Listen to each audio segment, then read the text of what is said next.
Filling out a good NCAA tournament bracket can be a daunting task. With 63 games to pick and 9.2 quintillion possible combinations for a bracket, there's a lot going on. So, to help you out, we researched 9 years of brackets and used the trends we found to compile 7 tips to help you fill out a better bracket. Tip 1. Work backwards and pick the final 4 first. It's intuitive to start picking your bracket where the bracket itself starts, in the first round. But bracket scoring increases exponentially as the tournament progresses. That means each first-round game is worth just 1 point, but Final Four games are worth 16 points each. A correct champion pick is 32 points by itself. The past 9 winners of our Bracket Challenge game have averaged just 25 correct picks out of the first round's 32 games, and none of them have gotten more than 28. So don't stress over perfection here. But every single one of those bracket champions picked the Final Four and championship winners correctly. Those are the games that can make or break your bracket. So start with them, and then worry about that 8 versus 9 game. Tip 2. Don't pick a 16 seed. We get it. Shock and awe in college basketball. No 1 seed will ever be safe again after UMBC, right? Yeah, no.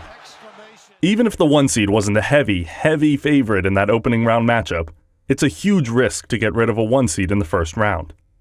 Historically, no team has a better chance to make it to the Final Four or win the championship than a 1 seed, meaning no team has a higher potential value in a bracket game than a 1 seed. Still, we've seen an alarming number of brackets picking 16 seeds to win their opening round games. We'd advise against following this trend. Don't jeopardize your bracket just for the minuscule chance of getting 1 opening round game right. Tip 3. Don't go chalk. Yes, the 1 seeds are the most likely team to make it to the Final Four, but that doesn't mean you should pick all of them to survive that long.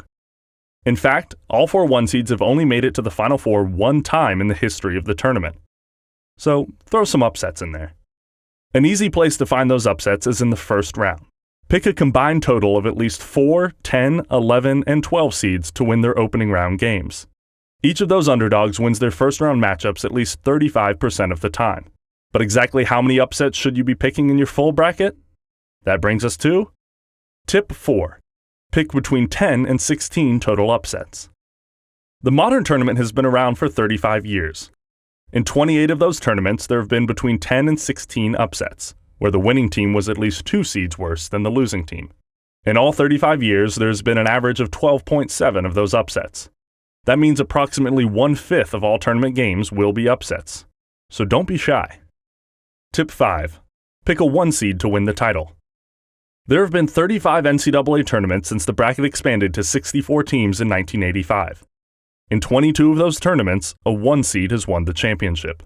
That's 63%. 2, 3, and 4 seeds have combined for just 10 national championships in that same time frame, and no seed lower than 8 has ever won the title in the modern format. Tip 6. Pick dogs over cats. Okay. This one may not be the most sophisticated picking strategy, but brackets are supposed to be fun. And if you want to pick yours based on mascot showdowns, dogs really are your best friend. Since 1985, they hold a slight edge over cats with a 37-28 record in the tournament. Tip 7. Don't pick a 16 seed. Seriously, just don't.